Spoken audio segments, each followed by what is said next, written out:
How's everybody doing tonight? This is your boy Dom Ricci. We are here doing the UFC 249 weigh-in after the weigh-in. You guys know what we've been going through with everything and with the virus and stuff. I know there hasn't been much sports going on. I know there hasn't been many things going on, so everyone's looking forward to this UFC. But I got two guys coming in tonight who are the co-hosts and part of our BetWise Sportsnet family.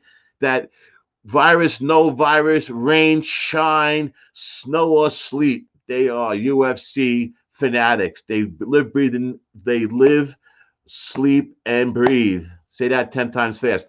UFC. So let's bring them in. They got some special guests tonight. They're gonna go through all the fights. They're gonna let you know what's going on for tomorrow night. I believe the preliminary start at 6:30. So they'll key you and all in on that. But first, let me bring in host for the UFC weigh-in after the weigh-in, Boston Nick. Hey, Nicky. What's up, boys? What's up, Dommy? How are you tonight, Nick? Hooking and jabbing, sticking and moving as usual. Getting ready for That's what I wanted to hear. That's what I wanted to hear. Even I'm excited for you tonight. You guys, I know you guys are ready to rock and roll. I'm turning you into an MMA addict. Trust me. Right. You'll get me there. You know how us old guys, us old beauties are hard to crack, but we get there. Let me bring in your co-host and another UFC aficionado, and that is our boy Joey Werk. Hey, Joey. Joe and DC in the house.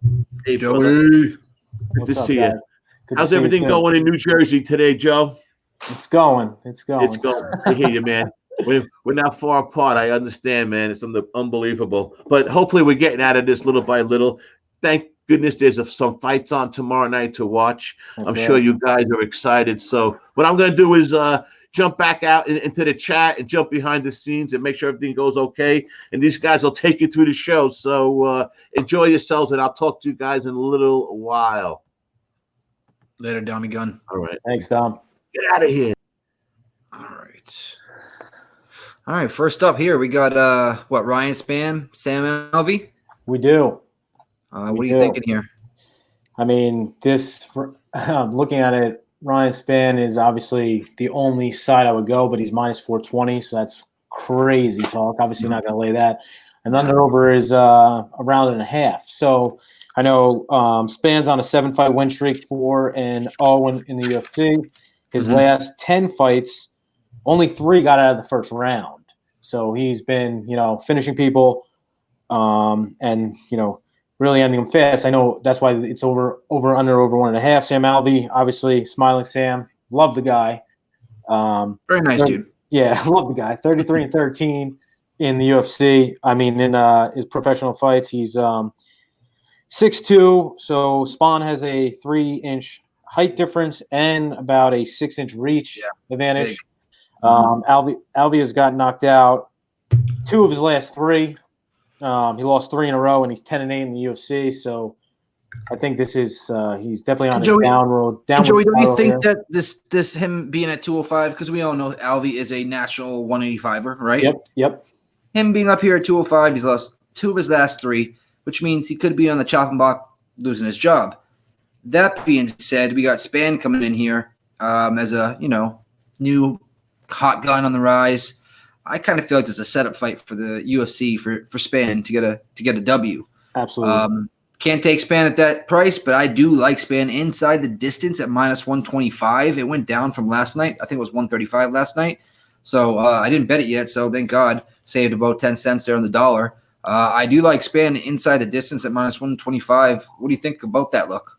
I definitely like that look. I just wrote it down and put a star next to it.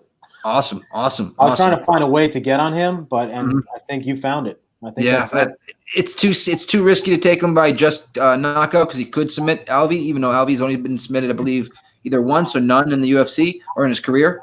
But Spann is bigger and crafty, so I'd rather just save a little bit of money and just in case that happens. You know what I mean? Yep. Awesome. We got our guy MattMoney in the house. What's up, Matt? Matty. What's up? You want to touch on this fight real quick? There's Frankie too. Hey, Frankie, and we also got, for everyone, former UFC fighter, one good friend of mine, Frankie Perez. What's up, Frank? What's up? What up? Honor, brother. I followed your career. I can't remember if it was a first or second round knockout, Sam Stout, but you starched him quick. Was it first or second? Yeah, first round. First round. Yep. Okay, I thought it was second. All right, first round. Welcome in, guys. Pleasure to have you, Frankie. Matty, as always. What do you think, Matty, on this the Spann fight?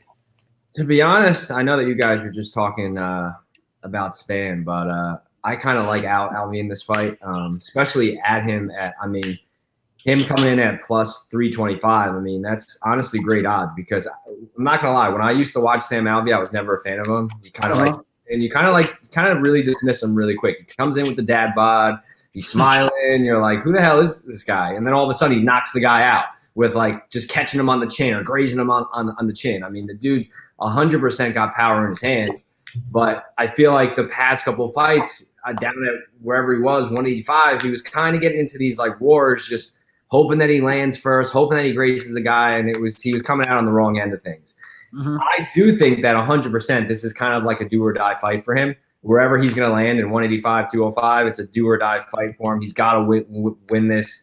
And I was kind of like looking at Ryan, and I was like, how has he proven himself here? Yeah, he's got knockout power too, but give me a notable win or two that he's had. So I'm kind of leaning Alvey on this fight. Not that I would lay big odds on it, but I mean at plus 325 to throw, You're right.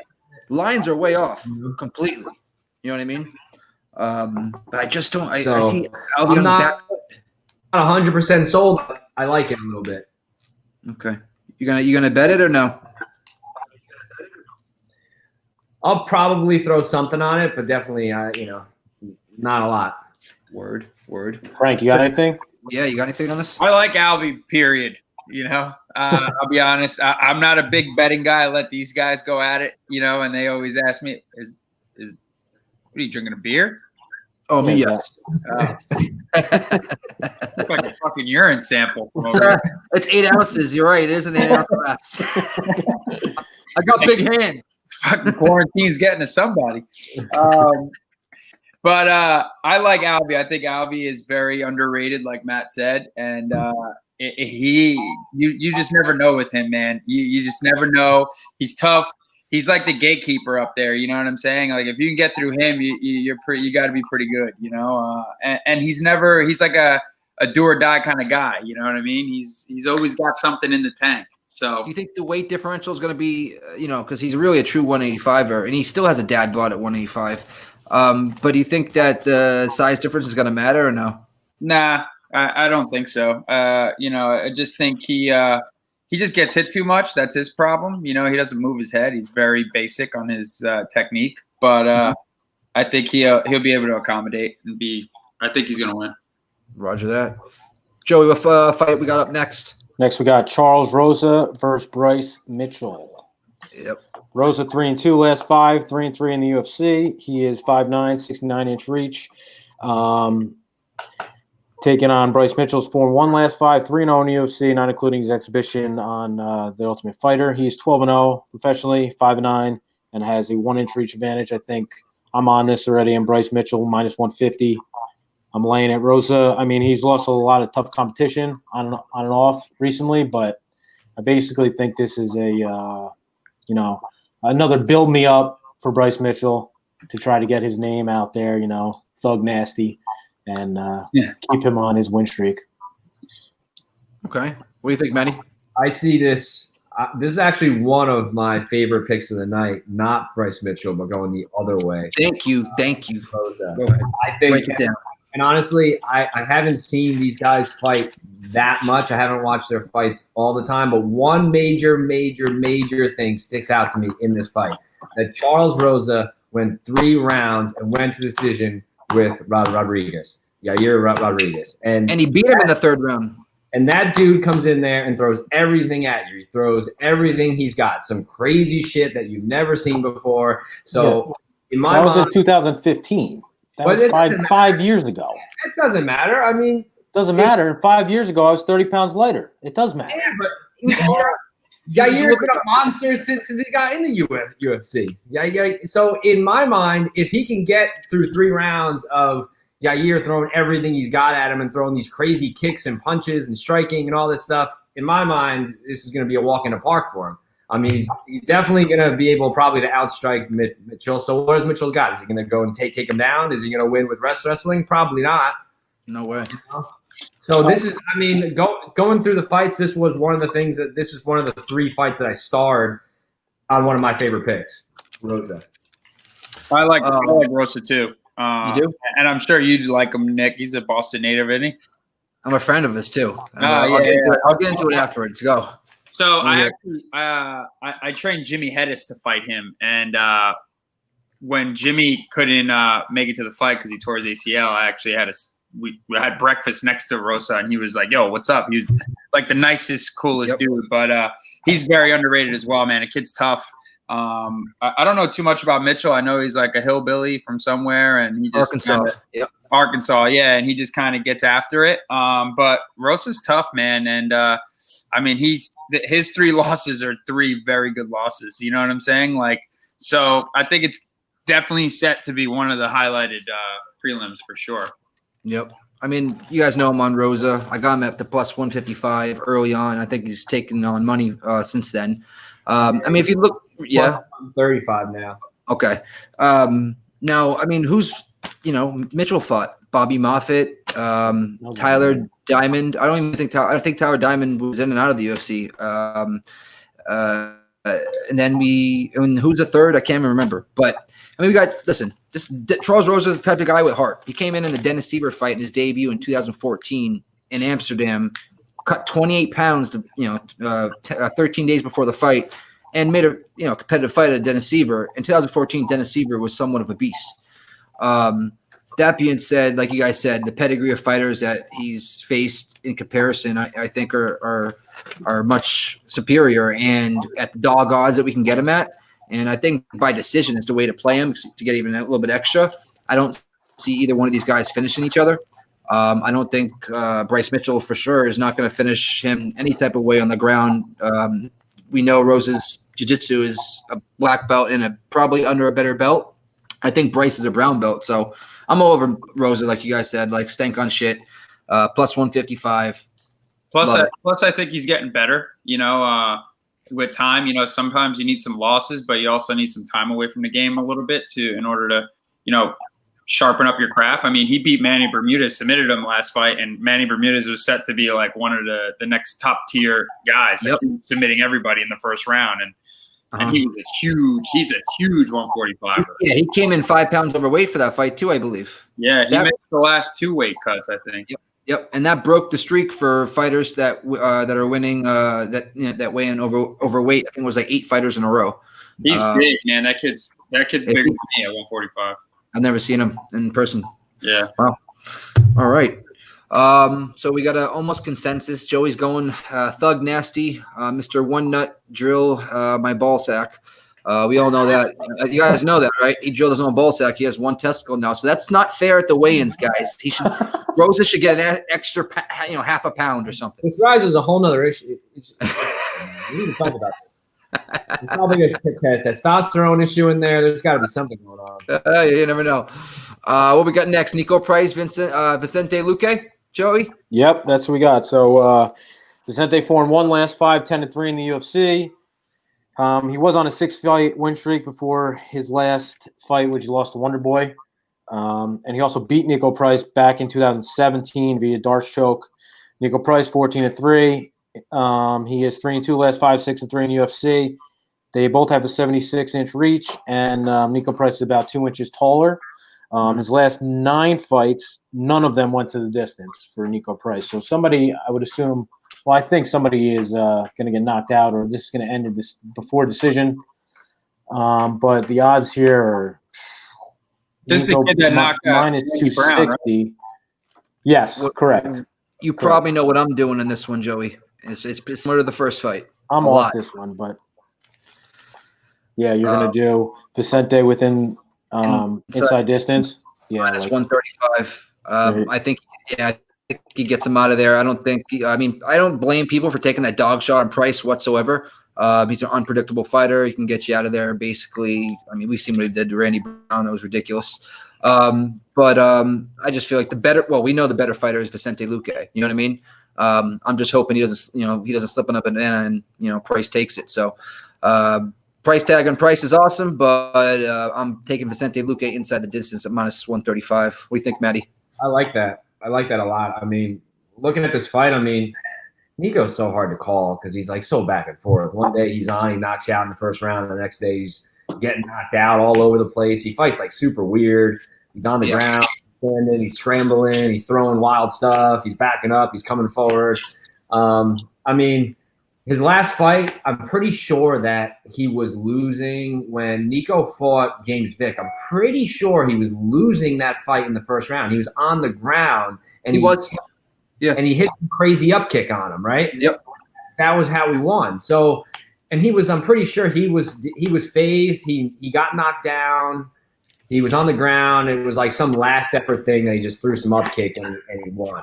So, and then watching Luque's past fights, the Mike Perry fight, that was an amazing fight to watch. But going from that, going to the Thompson fight, both those fights were absolute wars, and you just can't knock this guy down. This guy has like a granite freaking head, like to throw everything at him, and he's just standing there coming forward, blood all over his face, nose broken, whatever, coming forward. So, I like Luque a lot. I would never. I don't like the odds on him at minus 265 or whatever he's at. So I love your look of him inside the distance. Yeah. Nico is a guy that we all know now can get finished. He can get knocked out pretty easily. He doesn't seem like he stands in there too long when he gets hit. I have a question for Frankie. I like that look a lot. Frankie. I'll probably definitely take that. Yeah. It's one of my top 3 looks, so I'm hoping it goes through. Top 3 bets. Frankie, that guy just came off a bomb fight with Mike Perry, but he took a lot of damage, as we all know. Is that going to play any type of role? It's been, I don't know how long it's been, but do you think that's going to play any type of role in this fight? It's questionable, man. Going to war and getting bloody and like digging deep on some of those fights, it could ruin a lot of fighters, but some fighters can do that every time, like Mike Perry, you know what I mean? You get a couple of screws loose, like. The fighters don't plan to go in there and do that. You hit cruise control and you get after it. You know what I mean? It is what it is. It's the grit of the sport. Okay. Could it keep him smart on the outside and really start picking his punches? Maybe. You won't know until maybe he had enough time off and he forgot that. You know what I mean? Like, not for nothing. These guys go to war and they feel that pain afterwards. It's like, fuck, man, that was fun, but I don't want to feel that shit again. You know what I mean? Now, has Luque been in enough wars to be like, all right, this guy has already been in, it's not like that's his first war he's been in. So it's not his first rodeo, so to speak. So I don't think what I was getting at is I don't think that Mike Perry fight is actually going to, because I had a buddy that was saying it's going to pay dividends in this fight. I don't think it's going to, you know what I mean? I think he's already been in wars before that, and that's why he was able to go through that war. You know what I mean? I think Mike Perry's fight was a good gauge on to see if this guy's willing to bite down and dig deep, Awesome. I don't think he's going to need that with Price, though. I feel like Price, right? I think Price is weak to the body. Randy Brown was putting it on him before he got caught, So I think Price is very, wastes a lot of energy, and he's not that calculated. And I feel like Luque is, you know what I mean? So that's why I'm going with him. All right, you make me feel better. Good. All right. Joey, are you up here or did you already do this one? I'm here. Next we got, I already talked about it. But move on to next. We got Ronald Souza versus Uriah Hall. Souza's 2-3, last 5, 9-5 in the UFC. He obviously fought in Strikeforce before the UFC. 3 of his last 5 went to decision. Uriah Hall, 15-9, 3-2 last 5, 8-7 in the UFC, and 4 of the last 5 ended before decision. This is kind of a toss-up for me. I don't like to bet on Uriah Hall. For some reason, I just have a thing against him after the Ultimate Fighter. I felt like he might have thrown the championship, but now you're seeing it, and probably not.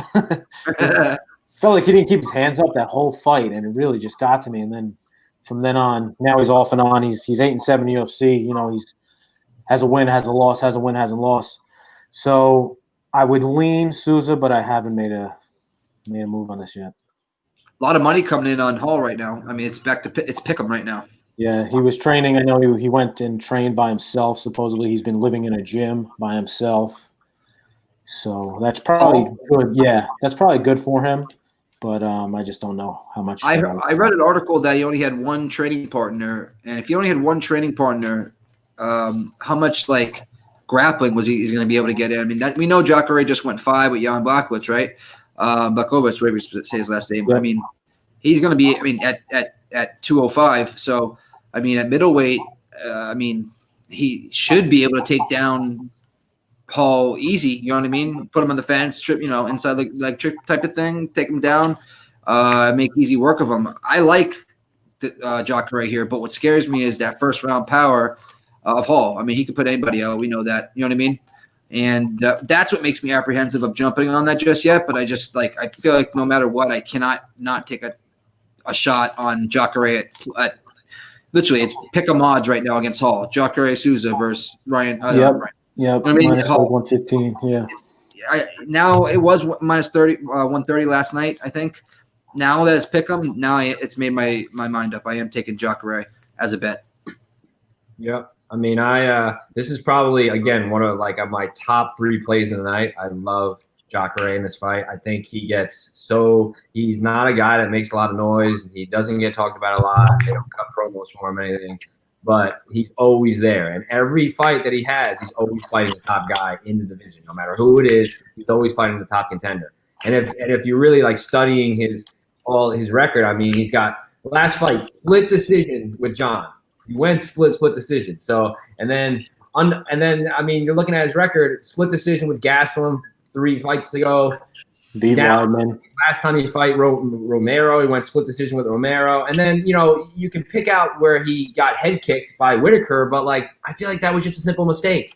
He obviously, just dropped his hand. The head kick went a little high, and it was just a simple mistake. But he got right back up. He got on the train. He started winning fights again. I think he's still a contender. I mean, he's proven that he's taken some big shots in his past. From Romero, the big punchers in the division, and it seems like he has a pretty solid, granite head. So I kind of love this play. I mean, to get him you said it's pick 'em now. The last time I looked, I think it's 130 or something like that. To get him at pick 'em, I think. I mean, Hall. I mean, who has Hall proven himself against, really? You know what I mean? You do just if you do MMA math, you know what I mean? For this to be anybody, it doesn't make any sense. Yeah, Joe, you're right. You know what I mean? Do you guys like even Jacare to finish this fight at almost plus 200 odds? I could see him finishing this fight standing up. I mean, obviously on the ground, but I mean, I think his hands are the most underrated thing, about him. He likes to bite down, like when he fought Weidman and shit. You know what I mean? I think the problem is with him. I think he hesitates a little bit. He hesitates a lot. Yeah. But Weidman was winning the fight until, Jacare just said, "I don't give a fuck. I'm going to keep coming forward." You know what I mean? And that's when he kind of got that pressure that he puts on guys. Because he's bigger, he's strong, he's confident in his hands. Which Uriah doesn't like pressure. Uriah doesn't like putting that pace on him. It's his whole career. And I can say that I'm friends with Uriah. We're cool. That's my boy. But it's just a bad matchup for him. It is. He's going to be on his back foot a lot, right? Yeah. Uriah likes to fight backing up. He likes to fight by the fence, True. And when Weidman first beat him, when they came up and ran combat, they were the guys, they were the next ones going to the UFC. And I remember the commission even talking about not wanting to put that fight together because they wanted them both to go. And I remember the commission telling me Weidman, he'll never forget this. Weidman said going out there, he's like, "I'm going to go out there and finish this dude," and he did. And how he beat him was put him up against the fence, take him down, and beat him up. Uriah does not like those dirty fights. He likes to stay outside. He likes to kick. He likes to punch. He likes, and when he fought, who did he get knocked out by? He got knocked out by, who's that good looking Brazilian? Paulo Costa. The model. Yeah. When he was fighting him, that was even though he got knocked out, that was the best I've ever seen Uriah actual fight. Like, Yeah, he did look good. You're right. He did. Hit down on punches and throw and actually like bite down and get after it and say, fuck you. You know what I mean? That was the first time I ever seen him do that. And he looked great. He just got caught with a huge punch by a fucking behemoth. You know what I mean? But I don't see that happening with Jacare. Jacare is just, he's like durable, bro. He's like a piece of leather. I mean, Would Nick, you be surprised? No, I wouldn't. Nick, as you're saying this, like I'm looking at it, and the last 5 times that Jacare has won, he's finished somebody. It's No, what? he's finished. It's what? Finish. Finished? Punches Okay. versus Weidman, Derek Brunson, head kick and punches, Tim Bosch, Kimura, Belfort, ground and pound, or an armbar. So the last 5 wins he's had. So if we expect him to win, he probably will finish him. You know what? Let's put a plus right now. It's plus 175. I'm going to put a half a unit on plus 175, and then put a full unit on Jacare, just to win outright. Yeah, I like that. Yep. All right, Okay. Joey, who we got next? On to the girls. Carla Esparza versus My Michelle side chick. Waterson. Karate hottie. Karate hottie. Yep. All day. Karate hottie. Yeah. Love her. I'll take Cookie Monster too, but I love her. I think Karate hottie's going to lose the first round and then just put her on her 2 and 3. Yeah, go ahead, I guys. think this is going to be similar to the Page fight, where it comes in and Waterson proves that she's really, really tough and strong on the ground. And I think obviously Carla's going to try to get it to the ground. We obviously know that's the game plan. You know, she obviously cannot strike with Waterson at all on the feet. So I think it's going to end up in some kind of scramble. It's going to go to the ground. I think Waterson's definitely going to end up on top of her, ground and pounder, super strong, and Carla's going to be a little taken back. Okay. I like a draw here. You guys probably call me crazy. I think Carla wins the first 2 rounds off simple takedowns, and then we see Karate Hottie maybe piece her up and maybe threaten some sort of submission. I just see this as I like to look for one fight on the card that I could find a draw. You know what I What mean? do you got odds on that? What's the odds on that? Plus 4,000. Jesus Christ. Oh, crap. Yeah. All right, it's worth a sprinkle. Put a buck or 2 on it, and it's worth it. You know what I mean? Yeah. And you put a $5 bill and that hits, and you're like, damn. You know what I mean? Come on now. Yeah, it makes your night. Yeah. But I do think, all right. Has Jacksonville adopted the new rules when it comes to the new rules, takedowns and all that stuff? I can't remember. If they haven't, if they have, I think that Hottie has a better chance. Karate Hottie has a better chance. I see her getting up, but I do see Carla just having too much ground control. You know what I mean? So I think she grinds out the first 2, and I think the third is somewhat interesting. But we'll see. I can't bet this fight. It's a layoff. I'm just gonna watch them just roll over each other with my dad. My dad loves chick fights. Oh, that's the only fights he watches. Nikki, when the girl's fighting, you know what I mean? That's what he says. So I'll bring Pops in for that one, and then leave the room so he can do what he wants to. But that's Timbo Slice for you right there, Timbo. That being said, I think are we all on Cookie Monster or no? You were on Karate Hottie, right? I would. Karate hottie. I just don't think Esparza's tank is gonna. I think what's her name? What's the Karate hottie's name? Michelle, right? Yeah, I think she showed a lot in her last fight with footwork and being able to like play in the clinch a little bit and not get beaten down and work her way back. But I think as far as strong, I think she's just too small for her. Yeah, I kind of agree. I mean, Esparza 3-2 last 5, 4 of last 5 to decision. Waterson 3-2, same 5 of last 5 to decision. So as you're saying, this draw, it's looking better and better as plus 4,000. right. Carlos 6-4 in UFC. Yeah. Waterson 6-3. Waterson has a 2-inch height advantage, but they're spot on with reach. So if anything, I would take Waterson, but I'm probably off this. A little couple bucks on the draw. Yeah, that's not a bad idea. If it hits, remember we gave that out here, guys. That's right. Right. All right, who we got next, Joey?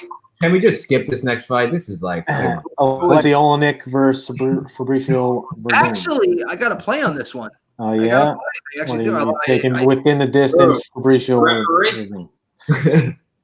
No, actually, but okay, we'll see. The boa constrictor. I mean, I like the boa constrictor. 3-2 last 5. He is 42 years old. This is a matchup of the 42-year-olds here. 3-2 last 5. 6-4 last 10. Fabricio's 3-2 last 5. 7-3 last 10. 3 last 5 to decision. Last 8 fights ended before the final bell for Alexi. He has a 3-inch reach advantage, and Fabricio has a 3-inch height advantage. Plus 270 for Alexi Olenek. You know, anything could happen. If anything, I would throw a shooter on that, but I'm probably off this one as well. I am so off this one. It's crazy. I agree. I might even leave the room. They both look like retired. They both look like retired high school football coaches that are still trying to make a run at something. All right. Tell me how you really feel. What do you got, What's Nicky? going to happen is Wardoom's going to go for a heel hook and tap him. Okay. All right. Well, that would fuck my play up because I got Verdun by KO or TKO, and that's at plus 155. I believe that. It's a good right. I like the play. I just don't. I think the jiu-jitsu will nullify each other. I really do, especially the layoff with Verdun and whatnot.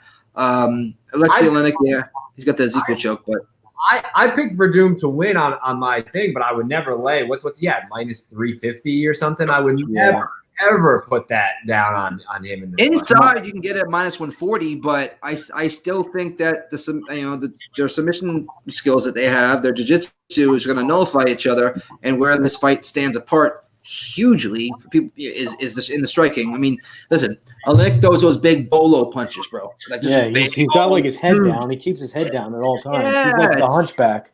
It's really actually hard to watch him on the feet. Yeah. It's like cringe. It's like this. And he gasses it really fast. Like this.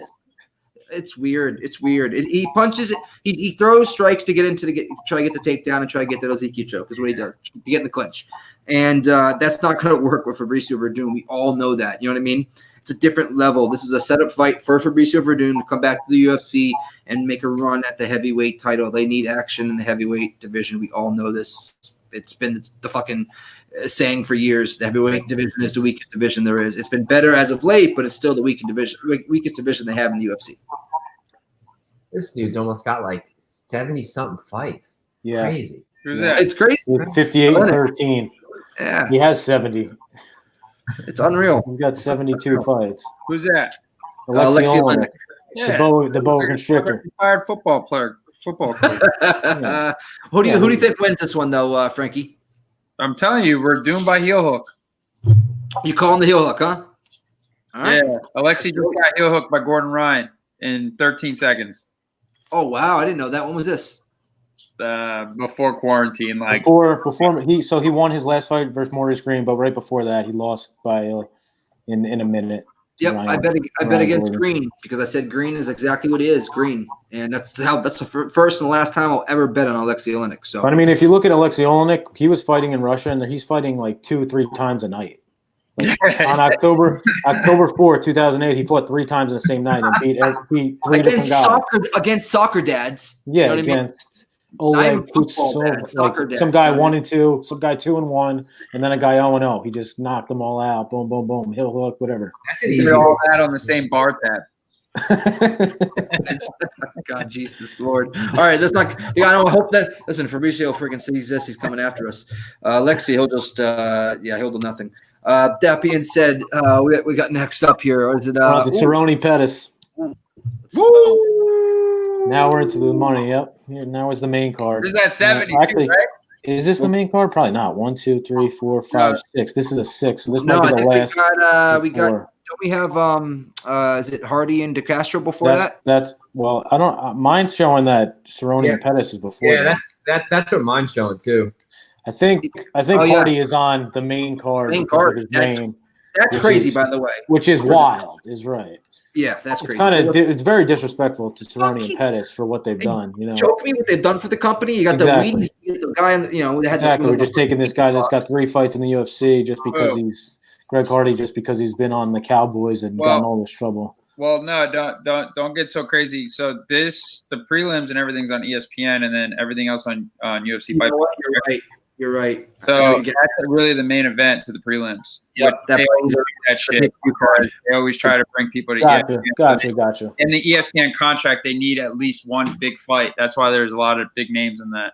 Gotcha. I totally forgot about that, dude. I say that all the time. I can't believe I didn't. Yeah, that gets you to buy the pay-per-view card because that's going to be a banger. Go ahead, break it down, Joey. Yep. All right. So we got Pettis versus Cerrone.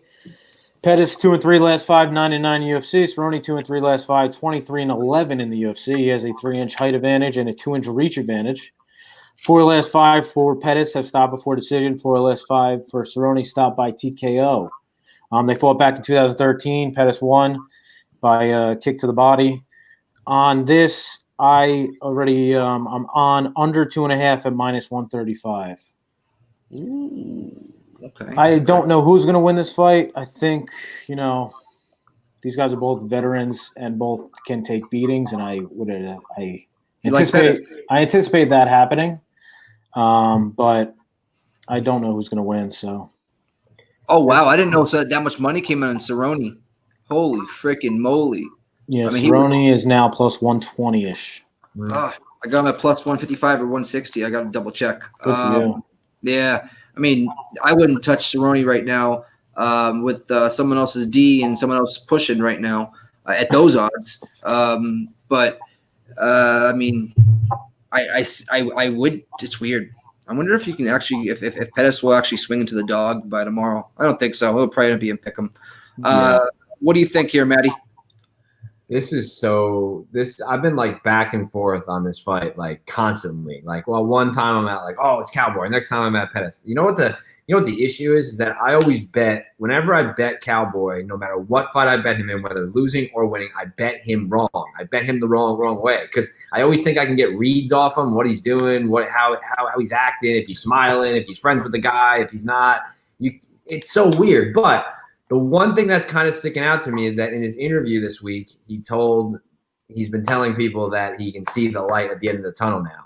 So he's kind of like I would expect whatever happens after this fight, maybe 1 or 2 more fights, maybe depending on how they go. But of course he's saying that. He just got a huge motherfucking payday. That check isn't clear yet. You're 100% right. Oh, I thought you were talking about right. Cerrone ain't going nowhere. He's gonna be fighting for another 5 years. Cerrone's 37 or 38. Cerrone wants out. I think so too. Seriously, he wants out. Yeah, he actually said it this week in an interview with the guy Brett, who's the ESPN reporter or whatever his name. Yeah, Brett Yakamoto. Yeah. But yeah, he said that he admitted that he can see the light at the end of the tunnel. He doesn't want to take too much more damage. He wants to be around for his kid, blah, blah, blah, no matter, so it's weird because it's like, does he want to be there? Does he want to not? And then he admitted he sees the light at the end of the tunnel that he's done like really no training camp for this camp because he's been snowmobiling or whatever he was doing after he fought Connor and, he's kind of was like, oh, yeah, I train. I got a gym at my house, of course, but, like, kind of just dismissed it. So, I don't know. It's like, is he taking this fight seriously? Is he not? Is he just coming in for a quick payday? Like, does he – you know what I mean? Like, I mean, at this point, who cares if he wins or loses? Like, he has no motivation. He's not making another run at the title. He's not doing anything. He's just coming in there for a paycheck, So, does he want to win or not? It's so weird. I mean – If I had to bet this fight, I like Joe's bet. I like the under. I don't see it going the distance. I see it coming out and kind of being like a quick war and these guys going to town and someone getting finished quick. I mean, on the other end too, I mean, Cerrone's taking a ton of damage and Pettis is taking a ton of damage his last couple of fights. A ton of damage.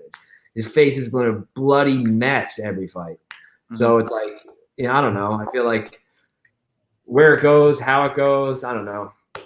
I'm probably off this one because I just don't know which way I would bet Cerrone, and I feel like it would be wrong whichever way I did. So if I played it, I played Joe's play. What do you think, Frankie? Under 2.5. I can go with that. Yeah, I can fuck with that. I feel like if it's gonna be anybody, it's gonna be Pettis under. Yeah, I think so too. But we don't know how his nose is holding up. You know what I mean? I feel like it's a quick turnaround. He obviously didn't break it. if he's got that quick of a turnaround. Because when did he fight it? A month and a half ago? Yeah, this is what he normally does. They fought in January. 2.5 months ago. End of January. If he didn't, so he definitely couldn't have broke his nose because there's no way he would be fighting or even be cleared to fight right now. So he bleeds a lot from his nose every time he gets touched. Yeah, so that might be a sensitive topic there. And if Pettis is smart, he'd probably go right after it and be on the jab right off the bat. He's definitely going to go after his body again just because he stopped him there once, and being that they're at 70 now, obviously hits harder. I think Pettis is a lot more confident at 70 than he was at 55. I think he's just more filled out. He's not so sucked out. Even when he lost, when he beat Tompkins, he was getting chipped up that fight, but I still feel like he's fighting like a man now instead of like that point fighter that he used to fight like, Yeah. And he's kind of towards the end of his career too. So being towards the end of the career, I think like a lot of these guys are saying, "Fuck it, it's you or me." Leave it all out there. I'm regretting my bet now. With this is a fighter telling us this. I got Cowboy at plus 155, and now I'm starting to get worried. I'm the worst picker though. I lose. I lose all the time. I'm the worst picker. That's why I don't bet. Well, hopefully you jinx it. Oh God, I don't have that much on. I put a little half uni on it. I just thought plus 155. That's just value on Cowboy. You guys don't think so? At 155, yeah. Now it's at 120. Absolutely not. Exactly. Okay. All right. I just hope the Cowboy that wants to fight and wants to be there shows up. He wouldn't take this fight after that. I think he got a little bit embarrassed in his last fight, and he's got something to prove. He's a bad motherfucker. We all know that. You know what I mean? He's got the most fights. Is it the most fights in the UFC right now? Yeah, probably. Yeah. I think most bonuses. Does he have most finishes, or is he tied for most finishes? One of the two. You know what I mean? He's got both. Both. Jesus. Yeah. I mean, Cerrone's a legend. He always will be. He'll be in the Hall of Fame for sure. All right, let's go to the next one. We got Greg Hardy versus York DeCastro. Break it down, Joey. Yep, Greg Hardy 2-2. Last 5 with 1 no contest. He has a 4-inch height advantage. York DeCastro is 2-0 in the UFC. He's obviously 6-0, so he hasn't lost. He can take a punch, but this is definitely a little step up in competition here. He did have a really good last fight versus Justin Tafa that they were going back and forth. He was probably losing that fight, and then eventually came out. I lost money in that fight. Yeah. Eventually it came out and knocked him out, I think, in the first. But so that did prove, but otherwise he hasn't really fought any names that I've even heard of. So I think this is probably just another, here you go, Greg Hardy. Yeah. If you don't win this fight, like we gave you Volkov last time, you couldn't handle Volkov, so now we'll give you another step down. Some Yorgan DeCastro, a little chubby guy that's freaking 4 inches smaller than you, that if you can't beat him, you don't deserve to be on pay-per-view anymore. This is what this is. You beat him, you go out there, please beat him. This is the third time they canceled 2 previous bouts of this fight. So they've been trying to get him this money milker, easy win for how long now? This has been going on. So this is the third time now, Hardy at minus 200 isn't terrible. It's naturally down. It's dropping now. It's down to minus 190. So I'm just, I don't know. I'm not going to touch the total on this one. Obviously, Hardy probably knocks him out because I think DeCastro just stands there. Even the last fight when he was fighting Justin Tafa, they just stood there and just threw bows the whole time. They're just throwing back and forth. And I don't think he wants to do that with Greg Hardy. So he might have a different game plan here. The under-over is 1.5 at minus 160. I don't know if I'm going to touch that either. But if anything, it would be Hardy or pass for me. Yeah, this is, I don't know. This, for me, I probably am off this fight because I feel like it's just going to, they're going to come out, they're going to just swing huge bombs, and whoever backs up or gets hit first or connects with the chin or goes down, it's hard to even bet on Hardy because I feel like this guy doesn't even know the rules. Twice. How many times you got to call this guy to the side and tell him the rules? The inhaler thing is different, but the other one is just ridiculous. Right. So was he beating Volkov the last fight and he got a loss because he kneed him on the ground? Yep. And then the fight before that, there was a no contest because he did something illegal. He used his inhaler. He used his inhaler. You're right. Yeah. I think they should put all 4 of them in a cage and just let them battle royal. Yeah. Sam, Alexi, Werdum, Hardy, and whoever that other guy is, just put them all in a fucking pit and let them. Whoever decides to climb out wins. Gets 4 times the pay. I like that. DeCastro, though, on the other hand, he's got some serious leg kicks. I don't think Hardy's ever been kicked as hard as he's going to be kicked in this fight, and that could pay dividends. I mean, you can't fight if you can't stand. We all know that, and I'm not taking DeCastro by any means. I'm definitely not taking Hardy at -200. DeCastro had a losing record as an amateur. Yeah. But you see that happen a lot sometimes. It could have been the matchup. He could have been so green to the point where he took the fight on. You know what I mean? So a lot. I don't put a lot on that on the amateurs, so to speak. It's more as pro fights. But I mean, like I said, I'm not betting it, but I wouldn't be surprised if DeCastro does win this fight. I would not be surprised whatsoever. I would. Yeah. Yeah. Hey, not to change subjects, but I'm reading something now that somebody sent me, and it's Donald Cerrone saying, "I'm going in there to win this fight and say, hey, Dana, you got anybody for Wednesday? Because I want to be the first. I'm going to be staying in my RV, and I want to be the first fighter to bang 3 fights out in a week." Yeah. Wow. So he wants to fight Saturday, Wednesday, Saturday. Come on. Hey, that says a lot, though. If anybody's going to do it, he's going to do it. Oh yeah. Exactly. Imagine that he comes in and just throws a head kick and just blown, Pettis is out, and he doesn't get touched once, clears medicals, and he can fight again. Yeah.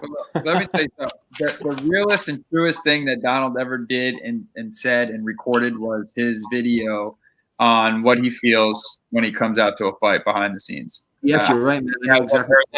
That was so spot on point for I don't give a shit who you are. If you're the world champ or you're an amateur fighter, that's exactly what you feel every single time. And to hear a guy like that will fight 7 days a week, 365, say those exact words is so real and true to the testament of what fighting is about. Even though he is fucking scared shitless, he is the only fighter I think that would do that. Yeah, 3 times in a week. You know what I mean? That's what he said, Frankie. You just nailed it. Like in that I think it was just a stream or whatnot. But he said he's scared shitless before going in a fight. You know what I mean? He wonders why he's doing this. Right before the fight, like, why the fuck am I here? Why the fuck am I doing this right now? And that's why I think he's a slow starter, because he's in his head first round. You know what I mean? Yeah, absolutely. You know what I mean? If this was a 5-round fight, I'd be all over Cerrone, all over him. All right. Well, even if it is a 5-round fight, those first 5 minutes are a long motherfucking time, man. Yeah, right. Yeah, and you can see it in his face. He's tight. He's tense. Watch any of Cerrone's fights. The second round, he comes out, he jogs out to the center and gets after it. Yep. First round, he walked out, and he's just tense. You can just see it, And I know the feeling, man. Going out there and saying, man, I'm about to get locked in a fucking cage and fight somebody. You know what I mean? Like, I didn't want to do that at the bar. Now I'm doing it. What's that experience like, Frankie? What does it feel like, seriously, for you? But there's nothing like it, I'll be honest. No, I say it sucks, but it's like, let me tell you exactly what Cerrone said, man. It is the most I can't tell you how many times I said, this is my last one. This is it. I'm over this shit. This is stupid. This sucks. I don't know why I do this. I'm so dumb. And then I go out there and in the first round, I'm fucking scared out of my mind. And whatever, I fight, I win. And it's like the best feeling ever. You know what I mean? It's the biggest adrenaline rush, right? It has to be. It's the craziest. It's the craziest ride, man. Like, no bigger high. Experience with it too. You know what I mean? Some people are numb to it. Some people thrive in it. Some people are just scared shitless of it. Some of the best fighters in the world, you would never know they were the best fighters because they can't perform under the lights. But you put them in a gym and they're the best fucking fighters. You know what I mean? So every person's different, man. I've never been in a cage. I've been in a lot of street fights, and I never was like a punk. I welcomed it. You know what I mean? I never started shit, but like even that, even those minute and a half, 2 minutes max, because that's what street fights last, is max 2 minutes. You know what I mean? That rush you get is just like ridiculous, and I can imagine, or I can't imagine what it feels like to be in an octagon with thousands of people around you, chant your name, just freaking. You know what I mean? That's got to be like, especially when you have a friend named Joey Werk, it's even crazier. You know Jared Gordon? The what? Jared Gordon? Yeah, I know Jared. Yeah, yeah. Jared and I grew up on the amateur circuit together. Oh wow, over in what's it called, Titan? No, New Breed Fighters. Okay, because I know he was over at Titan FC for a little bit, right? Too. I think. Yeah, that's pro. Oh, you're right. I understand. Yeah. So we were like amateur. Like when I was 19 years old, like Jared was like, when I was on my way to turn pro, I was on my way to fight in Ohio, and Jared was coming up, and he was still going through all his time with, rehab and trying to stay clean and whatnot. And he was always super fucking tough. That kid fought the exact same way that he's fighting now is exactly how he fought in the amateurs. Yep. And how he was so successful, Yep. I talked to him all the time. And him dropping down to 140. He asked me what he thought about the Charles Oliveira fight. Like 3 days before it was announced, I knew it was going to happen. And I wanted to fucking say something, but I couldn't. And because I'm an ex-act myself, I got clean in 2011. I still drink. I mean, but I don't do drugs. Thank you. He asked me if it was a good matchup or something like that, and I said, "You win that fight. You're leaping to the front. You know what I mean?" In hindsight, I probably maybe just said it wasn't a great matchup. I don't know why his manager did match him up. That's just too much because his real weight division, his true weight division, is 145. You know what I mean? It really is. Yeah, I think that fight was better in a different time. I think he needed more fights. He doesn't move his head, and I've trained with Jared a few times, and he gets hit a lot in training, let alone in his fights. You know what I'm saying? Right? He's just like that cinder block coming forward, and you're dealing with a guy, Charles Oliveira, who's fought some of the best. He's lost to some of the best, and he's beat some of the best. You know what I'm saying? So, and especially with him, he took a lot of time away from the sport, got his life together, figured everything out, and came back, and he's a force now, man. The kid's tough, man. He's always been good. He was in Ring of Combat too. He was a local fighter for a while before he got picked up by the UFC. And that dude's got a lot of fights in Brazil. Yeah, right. He's fought every one of his fights in Brazil, right? Almost. Yep. He's fought in almost every single one of his fights in Brazil, almost. Almost, yeah. I think he only fought probably like 3 or 4 times here. Yeah, that's crazy with the amount of fights he has in the UFC. You know what I mean? Yeah. Yeah, he's been around for a while. Yeah. Anyways, Jurgen's a good man, man. And he's fighting the good fight. You know what I mean? Not just fighting. Yeah. Who we got next, Joey? Just shout out the chat. Shout out Maxwell Smart. Yeah. Dom Ricci in the house. Maxwell Smart still on his diet. Good for him. Maxie, Ragoo. Thanks, guys. Next, we got Jeremy Stevens versus Calvin Kattar. Jeremy Stevens lost 3 of his last 4 with 1 no contest. He's 15-16 in the UFC, but basically fought everybody in the weight class. Kattar has a 2-inch height advantage, 1-inch reach advantage. He's 3-2 last 5, 4-2 in the UFC, and this would be a big statement fight for him because Jeremy Stevens is no slouch. I understand he's 5 pounds overweight, but this man is no slouch. He fought Yair Rodriguez basically 1.5 times. He went to decision with him. He went to decision with Zabib, and then he lost to Aldo his last 3. So he's fighting. He's literally fought everybody. He is getting there up there in age, 33, and he has how many fights? He's got almost 40 fights, over 50 fights almost. But if anything, I would honestly take the dog here plus 215 to Jeremy Stevens. Especially being 5 pounds overweight. I mean, that doesn't scare me. No. I mean, it's a good thing right now. Yeah. I mean, 70% of fighters are winning at a 70% clip. They're winning overweight right now. Yep. Yeah, it's crazy. Yeah, I think, I know he's lost 3 in a row, but I really think the pressure is really on Kattar here because, he loses here, then it's a big step back for him, Jeremy Stevens basically has nothing to lose. He loses here, what? He's going to go fight in Bellator and still get paid, No, they're not dropping Stevens if he loses here, I don't think. Yeah. I don't think.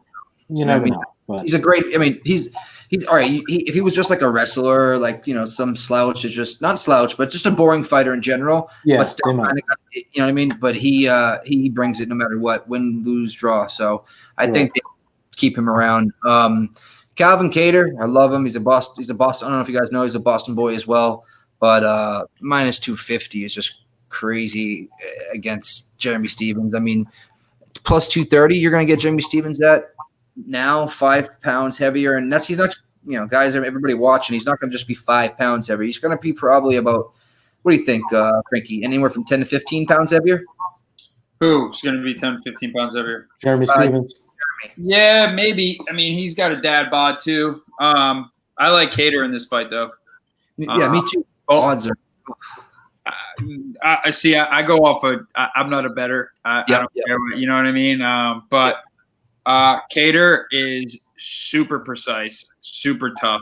Both of them fought my teammate Zabit, and I thought Cater fought Zabit better than Stevens did.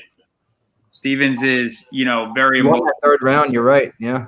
Yeah, he's a very emotional fighter. He likes to, get down to, bite down and just close his eyes and swing, which there's nothing wrong with that. But I think Cater is, he's young, he's sharp. He learned a lot with Zabit, and he's going to come in to prove a point. Jeremy Stevens kind of like that gatekeeper, or that, if you can get through him, it's time for a top 10 kind of fight, for you. So I like Cater. He's a Boston native too, isn't he? Yep. Yeah. Boston boy. Yeah. Yep. You think he gets it done inside? I don't know about that. I mean, Jeremy Stevens is kind of tough to finish. Very tough to finish. Yeah, but right. I like Cater. I've liked him since he beat my boy Shane Burgos. When he beat Burgos, I couldn't believe that. Another Boston boy. Burgos was on a tear. Yeah. And I'm impressed with him. I think he's very good. I think that kid's he's still got some time to shine. I don't think he's blooming just yet, but he's on his way up there, and I think he can definitely beat Stevens for sure. By decisions, plus 125. By inside is plus 225. So, I might get froggy and take. No, I think the decision plus 120 plus odds decision is probably the way to go. That's what I'm going to take. Quick breakdown with me is Cater at plus 125 by decision. Who finished Stevens? Huh? Anybody finish him? Yeah, Aldo did. Oh, Aldo did? A body kick, I believe, and then finished it. Oh, right. Yeah, he did. Besides that, who? He's hard to finish. Besides that, he hasn't got finished in a long time. Yeah, because 2012. He knocked Emmett out, if you remember. Who? Josh Emmett. He hurt Lil Heaven and then knocked out Emmett and actually broke his entire face. Yeah, the last time to finish, man. The last time he got finished was 2012. Yeah, you see, when Frankie Yves Edwards. Eve Edwards. Yeah. Yves Edwards. Yeah. When Frankie fought him, Frankie beat him on just being more calm, because he just got emotional because he couldn't catch Frankie, and Frankie was just taking him down. You know what I mean? Wait, Aldo finished Jeremy Stevens? Yeah. Oh, I thought he said he didn't. Okay, I'm sorry. No, before that. Before that, yeah. He's only got finished 4 times out of his 17 losses. Cater by decision. I think I'm gonna jump on it. Not yet. I'll put it on Twitter, everybody that's watching. But I think that's a bet I'm gonna take. Matt, you got anything on this? Yeah, I'm actually with you, Joe. I like Stevens. I think he's hard to finish. I'm not taking anything away from Cater. I think he's a really tough guy, and he's fought some really notable people, so you really can't dismiss him that easy. But I think Stevens, even though he has been losing, I feel like he is becoming a smarter fighter as time goes on. He is not that super, super old Jeremy Stevens that just comes out and he's looking for one thing only, and it's the knockout. I think he is understanding that he's running into people, that he needs to have different skill set. He needs to mix it up. And I think, like I said, even though he's been losing, I think he's just been slowly piecing it together. So in this fight, I don't think he's going to go back to the Jeremy Stevens of throwing everything he's got, just looking for the big shot, because I think that he's realizing that, he can easily swing the other way. And he's just going to get another loss on his record, and he doesn't need that right now, especially if he wants to continue his career coming off a no contest and 3 losses. Yeah. So I think he's going to be smart, and to play him at plus 205, I mean, that's an awesome play on Jeremy Stevens, a guy that's super hard to finish. So I'm going to be with Joe on this one. That's definitely a play that I'll be making on Jeremy Stevens. I also like Jeremy Stevens to finish at plus 305. Whoa. Well, yeah, if he wins this fight, it's probably by finish, so I don't think he wins it. I was thinking. That's right. Yep. Good point. Yeah. What's in your sippy cup, bro? Whose? Mine? Yours, Kirch. I have water. I don't have water. a sip. Yeah, he drinks water. You think he's gonna finish him? Finish is going to be tough, because you know why? I feel like he's gonna mix it up, and he might use some wrestling. He might take him to the ground. He might strike a little. I thought you said Stevens was going to finish Cater. No, I said I like that at 305. Oh, To finish him, but I mean, I also like Stevens at plus 205. Yeah. So my play is going to be Stevens at 205. I will not bet Stevens to finish. It will be with Joe plus 205. Stevens to win. All right. On to the next one. We got Francis Ngannou versus, I don't know how to say his first name, Rosenstruck. Joe Rosenstruck. Josino Rosenstruck. So this is a very interesting fight to me. I'm very intrigued on this fight. Francis 9-3 in the UFC, 3-2 last 5-inch reach advantage. His last 3 have been knockout in the first round, but the UFC just gave him cupcakes. And Junior Dos Santos, Cain Velasquez, Curtis Blades. None of those guys do it for me. I feel like this is the fight where Francis is going to be afraid, and he might just stand there like he did with Derek Lewis and them have a little dancing match at heavyweight, which sucked. The fight sucked. That fight sucked. But this is what I think Francis, might be a little afraid of this guy. I know Joe was probably going to lose his last fight, and then he knocked out Reem in like the last 5 seconds. I remember watching that fight. One in my future kid's pocket. Yeah, last 4 seconds, he knocked him out with 4 seconds left. He's 4-0 in the UFC. This is the third time this match has been scheduled as well. At plus 250, I'm on the dog here again. I'm on Joe. I really do feel like Francis is going to be a little skeptical here, like he was in that terrible Derek Lewis fight. And he might, Derek Lewis punched, 8 times in that fight, and Francis punched 5 times, and he got the win. That was the most boring UFC heavyweight fight, as we talked about, Nick, probably in UFC history. But for some reason, I just feel like Francis is going to do the same thing. And I'm just on Joe at plus 250 to plus 240. And I'll jump in on that because that leads me to my bet, which is you nailed it. I got the fight to start round 2 at minus 135. I think they stare at each other for the first round. They're both going to be scared of each other's power. And I do believe that at least it makes it out of the first round. You know what I mean? I wouldn't blame anybody. Actually, I might even jump out myself to fight to go the distance. You know what I mean? But I'm taking the minus 140. It's one of my I think Doc asked, Big Ragu asked some prop bets. That's one of my favorite prop bets is the fight to start the second round.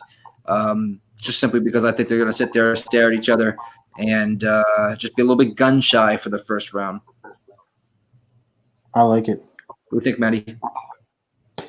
I love that fight to start second round bet. I didn't even see that one, to be honest, but I love that one at minus 135. That's like amazing. To be honest, I kind of was back and forth on this fight when I was looking at it. Though I'm leaning out Francis because I think that he is going to have the more versatile striking, where I feel like this other guy, he's throwing just bombs, there's nothing really to it. There's no combos. There's no nothing. It's just bombs. He throws them. If Derek Lewis would have thrown the same bombs that Jairzinho's going to, he would have probably had a chance in that fight and winning that fight. And I think Jairzinho is going to put him on his back foot, but he's a great counterpuncher, Ngannou. So, but go ahead. I apologize. Yeah, no, like I said, I'm kind of torn. This is something that I'm not going to make a play on this one. If I made a play, I love to play fight to start round 2, but this is too tough. Anytime that you have 2 massive guys like this, and especially that you have a guy that's 10-0 that you just don't know how good he is because he hasn't had a loss yet, it's tough to call. I agree. It's tough. With the power he has, you know what I mean? How can you not jump on it? And then with the power Francis has, how can you not jump on it? You know what I mean? So I hear you on the side. It's tough to go against Francis when you look at his social media, and the dude is just a monster. Monster. Chisel that like 250, crazy. Yeah. Frank, what do you got? Yeah, Frank. I don't have Francis. You don't like Francis? I think this guy's going to go out there and try to prove something, and bring the fight to Francis. I think that's what people need to do, I think that's why, not Struve. The hell's his name? Who's the heavyweight champ? What the hell's his name? Stipe. Okay. You know, I think you got to go out there and fight him. You know, I mean, I definitely don't see this fight going the distance. Somebody's head's going to come off. What's the odds on it to go the distance? It's something crazy, right? It's like minus 350 or something. It's actually not as bad as you would think right now. Fight to go the distance. So, for instance, the over under the 2.5 is plus 165 for the over, and under is minus 227. So it's not as bad as you would think. You know what I mean? So at 350 for it to go decision and plus 260 fight. I'm sorry, to go decision is plus 260. No decision minus 350. Okay. Yeah, I'm not laying that. If it goes past the first round, it's going to a decision. And Francis, his last 2 losses both went to decision. Yeah. So I feel like a lot of people are going to gas on this card. Yeah, you're right, because they weren't able to get the proper training, right, from what's going on with their training partner. I mean, cardio is cardio, right? But I think like a lot of people are going to go out there trying to prove something because it's the first card like this. yeah, there's so many people watching. And so this is, dude. Like people don't realize, like this is the only sport to watch going on right now. The only thing on TV besides Netflix and chill. This is it. You know. Anything that's going on right now in the media is Instagram, Netflix, and fake news. It's crazy. Yeah. So now they're going to break it up, and it's not Disney, and it's sports. Forget about it, dude. People are going out there to win bonuses. Yep. And I hear you. people are willing to sacrifice their gas tank in order to go out there and prove. Whoever wins it on this card from first fight to the last fight, their social media is going to blow up. Yeah, I think so. You're right. And do you think one thing real quick, as a fighter, do you think I need to ask you this because it's going to help me out. Do you think them being able to hear each other's corners is going to play a difference on how the fight goes? Obviously, right? I don't think so. You hear you as a fighter, you're pretty well on zoning out and hearing your corner. Like I hear every word that comes out of my corner personally. Do you hear the other corner? I can hear everything. Okay. When it's close, like, bro, I zone out so well, you know, and most fighters do.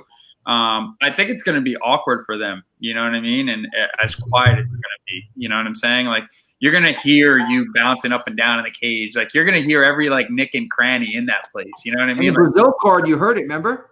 Yeah. I mean, the guy farts in the front row, and you're going to hear it. You know? Like, it's just the bottom line. That's weird to me, you know what I'm saying?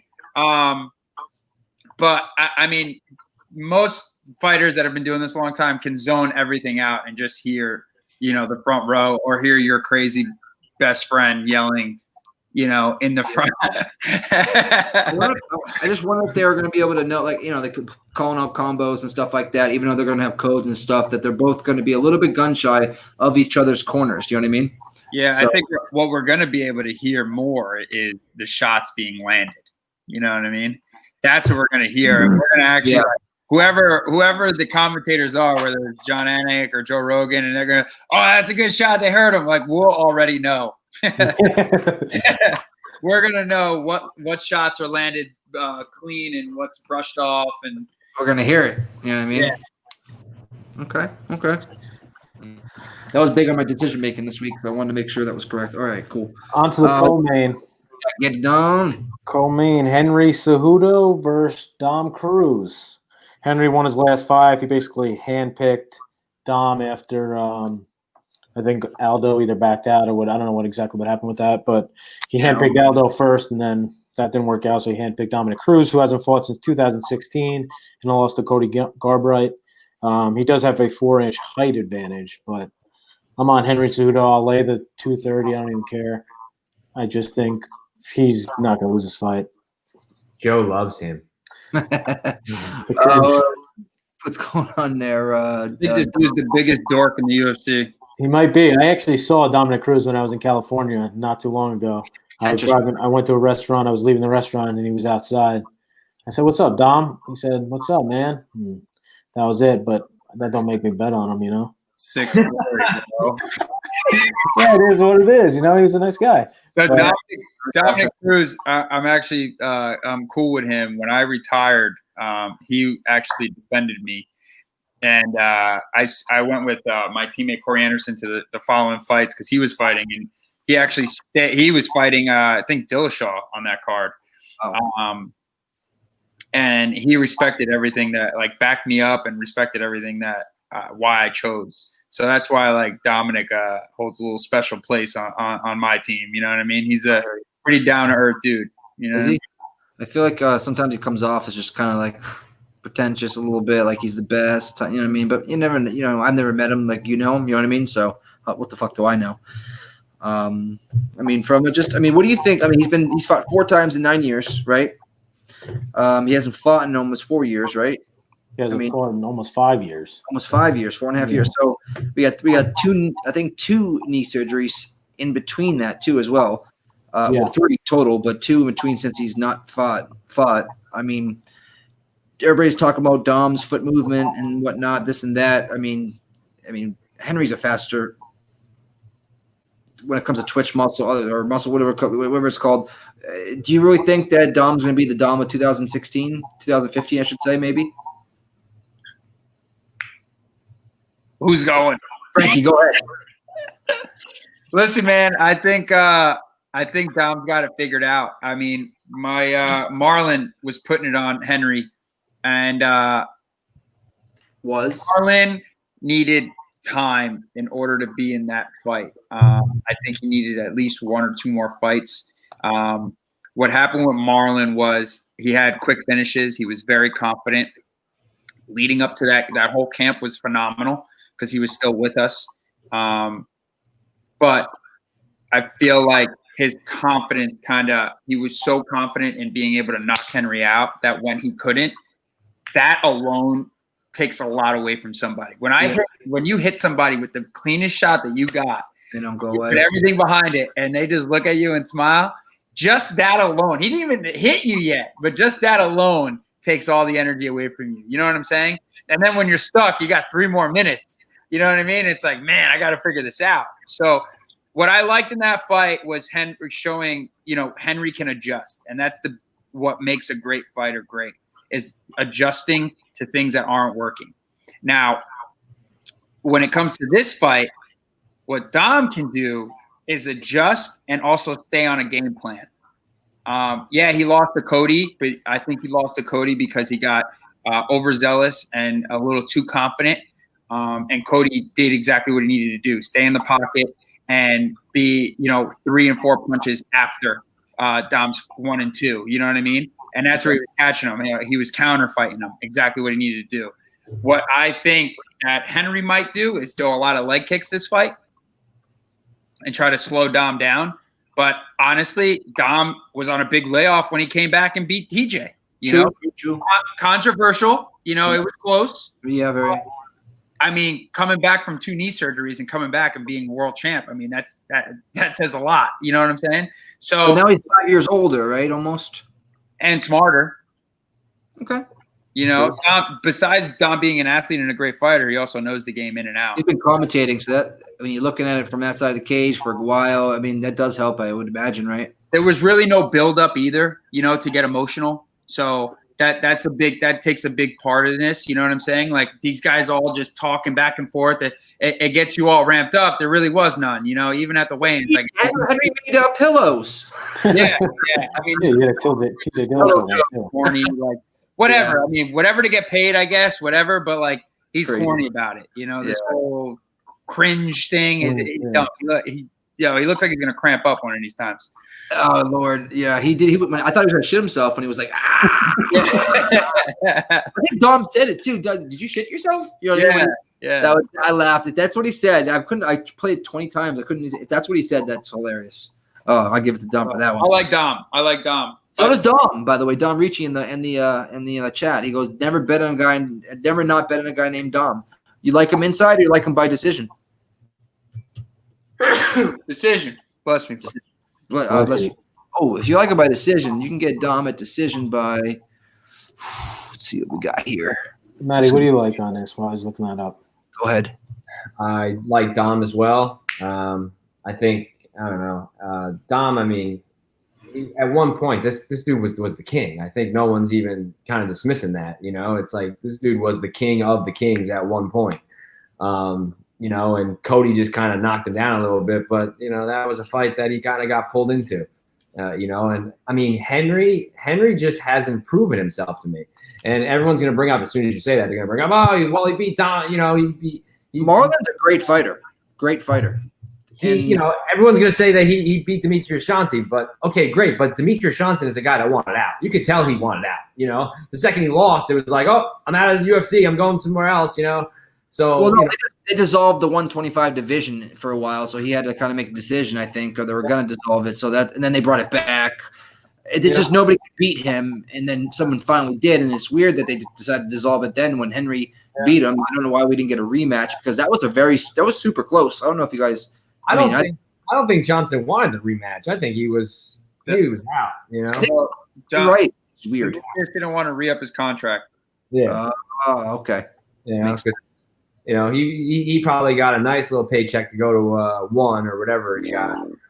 Oh yeah, they probably paid him. Really? Oh wow. That's what I mean. So in my mind, there was something going on because when I watched that fight, Demetrius Johnson wasn't there. He was not there for that second fight. There was something like, I don't care. Like everyone was like, oh my God, Henry stripped the belt away from him. He friggin' put on a masterful performance. Like Demetrius Johnson wasn't there no more. He gave up before that fight even started. I think he got frustrated and then in that fight and then gave up. You know what I mean? So, I mean, he kept getting taken down. I mean, even though Henry didn't do much for the takedowns, he just couldn't stop from getting taken down and starting his own game plan up. So I think I don't like to use the word quit too much, but I think he kind of gave up in that fight. You know what I mean? So, I mean, I'm all over Dominic. Like I said, I mean, to get him at what is he at plus 185? A little bit better, but by the way, plus 270 by decision. So okay, but to get him straight, what is he at straight? 85-ish. I think the consensus right now is between 180 and plus 200. That's ridiculous. Exactly. That's ridiculous to bet friggin' Dominic Cruz at plus 185. That's crazy odds. So definitely a play that I'm going to be making. I'm with Frank on this one. I'm on Henry, and I'm on it inside the distance at plus 175. Wow. I am. Taking a shot at Henry inside the distance. I might even put him in a parlay piece. I just, from like the workouts I've seen, what I've been able to find, you know what I mean, which is not too much, but enough, I think. He just doesn't go hard in the workouts. I just don't think he's going to move the same they did 4 or 5 years ago. And I really like Henry. I mean, I rewatched that Marlon fight today 3 times, and the amount of leg kicks that Marlon landed on Henry, you would think that any human being wouldn't be able to stand after the second round, after the first round. It was unreal. I thought he was not going to be able to walk. I was like, I bet on Marlon that fight. I lost money, and after the first round, I was like, man, this is money in the bank. Like seriously, I really thought that. But he adapted real quick, and I don't like how there's a 6-inch reach advantage. I know that Cruz is 2 inches taller than Marlon, so it's a little bit different when it comes to size and stature. But I don't know. I just think that overhand right that he has, that short popping overhand right that Henry has, is going to end up landing and at least dropping Dominic. He might not finish him, but I'm going to go for that plus 175 inside the distance. I don't see any value at minus 200. You got to remember, too, that Dominic is such a weird fighter. There's no one like him. Yep. His footwork is weird. His shots are weird. Everything this guy does is weird. So I'm kind of like leaning now even more towards him because, it took Henry the second fight to get used to Demetrius Johnson. Demetrius Johnson is a little weird, too. So it took him that extra fight to get used to him, to know what to do, to know how to counter what he's doing. Like Clinton said in odds.com's breakdown that we did, if we see just 90% of what Dominic Cruz's best, like just 90%, Henry's in for a long night. But if we see 75% from Cruz, it's Henry's night. You know what I mean? That's a great way to look at it. That's a great way to look at it. Yeah. So I just like Henry here. I've never bet on Henry ever. Okay. So this is my first time betting on him. I'll probably lose it. We'll see. Jay got K on him. You know that, right, Joe? What's up? Jay from Sports Keg. He's got 4K on Henry at minus 195. Jesus Christ. Yep, he does those big boy bets. Good for him. Good luck. I'll probably be on the same side, but not 4,000. No. I'm gonna just take just a 1 unit on the plus 175. You know what I mean? Try to bring back almost 2 bills. We'll see. Let's see what the chat got though, real quick. Oh no, it's just Dom again. You always bet on a Dom. All right, what's up next, Joey? Shout out Alex Ramirez as well. Yeah. You got the main event: Tony Ferguson, Justin Gaethje. Ferguson 25-3. He lost. His last loss was in 2012 to Michael Johnson. 3 of his last 10 went to decision. 2 TKOs, 3 decision, 5 submissions. Last 10 wins. He has a 6.5-inch reach advantage. Justin Gaethje 3-2 last 5, 4-2 in the UFC since coming over. He beat Michael Johnson, James Vick, Edson Barbosa, and Cerrone. So this is kind of a step up in competition, I would say. He's lost to Justin Poirier and Eddie Alvarez, and his last 10, 0 decisions. So 5 rounds, I would expect a little. I would expect Tony Ferguson by submission. I probably am just going to watch this one though and enjoy. You know how many times Justin's been submitted, right? How many? 0. It's either 1 or 0. I can't remember, but that's not a lot. You know what I mean? But I see the angle. I don't see Justin Gaethje taking him down. This is what's going to happen, in my opinion. I think either Justin gets him out in the first 2.5, 3 rounds. If he doesn't, it's Tony Ferguson's fight to lose. I mean, you know what I mean? It really is. I really honestly think that, especially with this short notice and whatnot. I mean, maybe that weight cut that Tony, double weight cut. I don't know why he did that first weight cut. It was trying to prove a point, but I'm not so sure he knew that he had to fight Justin coming up. So might have been a bad decision, but he made weight fine, so I don't think so. But Justin's so damn fucking dangerous in those first 2.5, 3 rounds. But for a fact he's going to be doing everything he can to take him out in those first 2.5, 3 rounds and expending all that energy to the point where we know, Ferg, he gets rocked by Lando Venata. You know what I mean? He gets rocked by guys. You know what I mean? But he's able to survive and then come back and win. So I feel like it's the same story here. I like Justin Gaethje at the plus 160-ish. I think it's at right now, right? What is that, Joey? Yep, plus 160 to plus 170, plus 180-ish from around there. I think I would almost bet Gaethje to win in the first or second round at really plus odds, and then take him to Ferguson after that. It might be a double bet for me, a little hedge type bet, but to win on both sides. What do you think, Matty? I love that. I've been torn on this fight because I like Gaethje to win the first 2. If it goes beyond the first 2, I think Ferguson's going to put his cardio in place, and he's just going to start chipping him up, and that's going to be the end. So I'm definitely back and forth between both. I was actually looking at Gaethje in the first or second. I was looking at those because I think they're like plus 400 a round or something like that. So I was definitely looking at those. I mean, obviously, I love the under on this fight, but it's like minus 500, so that's not even there. But other than that, I definitely love I think if I bet anything, it would be probably Gaethje in the first or second round. Frank, you got anything? Man, dude, this is a barn burner. This one's a tough one to call. I'm friends with Gaethje. I love him in every single fight, even though he had to fight, Eddie and whatnot. Let me tell you something about Justin Gaethje. That kid is one of the – I don't know what he's got in his bones, but – He kicks hard too, right? His kicks hurt so bad. And listen, I've trained with Marlon and Edson for years. Eddie Alvarez. Harder than Marlon? What? Marlon's kicks on Henry look deadly hard. Let me tell you something. I don't know why they hurt so bad, but he kicked me twice, and my leg was hurt for a month, and that's not exaggeration. When he came and trained with us, he was helping Frankie train for forget what fight, but he's a great kid. But that kid, I don't know what is in his bones, but he hits hard, and that kid has no reverse. So they're both definitely going to the hospital. I definitely see Gaethje winning in 2 or 3 rounds. If it doesn't happen, then it's something crazy till the 5th round. That's how I see it. I would love to see Justin win. I just don't know what kind of camp he put in. I think they're both out of their minds, and Tony is very unstable. Yeah, he is. Give up. That's true.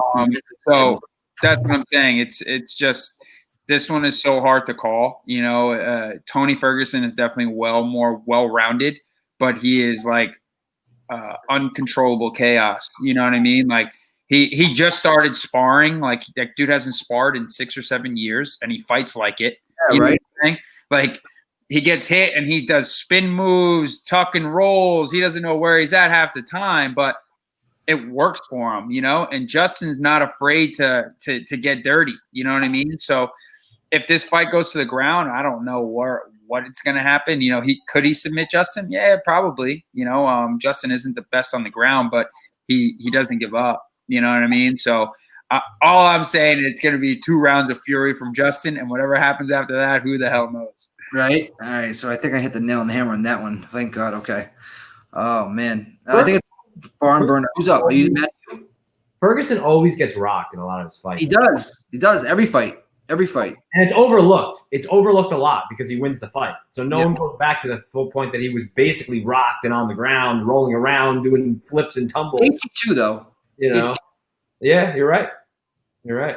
But the thing is, he recovers fast. Yeah. He's in such good shape. Like that dude's a freak. You know, like now he's a baseball player. I don't know where that came from. Who is? Ferguson. Now his warm up is playing catch. You know what I mean? Like with baseball. I don't know where this came from. I think next fight he's going to be hula hooping. Yeah, who knows? I mean, the guy's a freak of nature. He's an athlete. He's got some screws loose in his head, but so does Justin. And Justin, I feel, performs better when he's scared, and has like everything against him. But I feel like if Justin hurts him, he could finish him. And I'm telling you right now, watch for the leg kicks, because when I fought Michael Johnson, I said the same thing, and that's the first thing he went to, and that's how he finished Michael Johnson with leg kicks. That's how he started. And even when Barboza, when Edson fought him, we trained for the leg kick because I told him, and Edson said, he's like, I remember when we trained with him, his leg kicks do hurt, and he's like, I see him coming, they're there, it's no problem, but they hurt. Same thing with Eddie. And the only reason why Eddie beat him is because Eddie just had a little bit more grit and was just said no. You know what I mean? He just said no. But that fight could have went either way too. You know? Eddie was on. I think Tony's more prepared, but I feel like Gaethje is ready to go. Yeah. All right, let's go around and do maybe a best bet from everybody. Mentally screwed, like you were saying. They're both mentally screwed, but I think like Gaethje's mentally screwed in the right way. You know what I mean? Yeah. He really is, that grit and whatnot. I think it's a great idea, Joey. What do you like the best? I'm gonna do Souza minus 115. All right. I'm gonna go with here. My dad and my brother are fighting in the background. You can probably hear them. That's how we do. We're Irish and Italian. Hold on 1 second. I apologize. Matt, you got one? Yes, I'm with you, Joe. I like Souza. I think that's a great play tonight. But I'm not forgetting about Rosa. I like that play too. You know what? Roses. And that's our plus money play. That could be our plus money play. Yeah, you're right. That should be the number 1 plus money play, I think, on the show. I'm liking the Francis and Rosenstruck fight to go to the second round at minus 135. I like it as well. The Luque inside the distance, but I can't pick between them. I like that. I like the Luque one. I got that one starred. I like that. Do you know what he is by decision? Plus 460 Luque by decision. That's crazy. Wow. Anyways. All right. Well, thanks to everybody for watching. You can find me at Joey Werk on Twitter, Instagram. Frank, you want to shout out where you're at and where people can find you? Yo, Team Frankie Perez on all platforms. There we go. Hey, MattMoney with his Twitter account. No, I don't have a Twitter account yet. and I'm under the radar. Make Maddie money too. Make it. Listen, everybody, appreciate you guys for coming. Everybody that watches this, Frankie, thank you so much for coming on. Getting the Fighters Insight is freaking huge. It's a pleasure meeting you. Hopefully, you can come on more. Would you be up for it?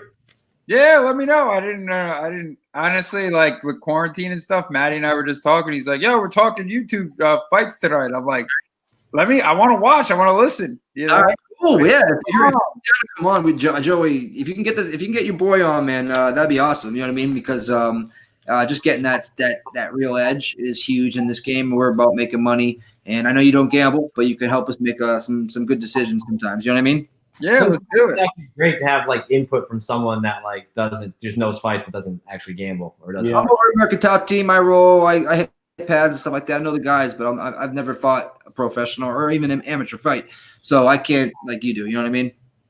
Yeah, well, you know, it's what's cool too. Sometimes I know some of these guys personally, and I know how they, you know, talk and react and kind of go about things. So I can tell you who's professional, who's not, who's going in there on a bender, and Exactly. That's what I need to know. Who's been drinking that you know, how much he's been eating? Is he banging a chick? Is that chick bother him too much? Is he paying all her bills? I need all that shit. I need the juicy details. yeah, let me know, man. I'll come on here, chit chat. Next time I'll have a drink wait, and then we can get real crazy. Salute on that one. Salute. All right, guys, let's wrap this bad boy up. We got UFC 249 tomorrow at 6:30 p.m. Eastern. Make sure to check it out. Trust me, it's going to be a great fight, especially the main event and co-main event. Going to be some barn burners. So, all right, guys, let's roll. Sportsnet, we're out. Guys, later, Frankie.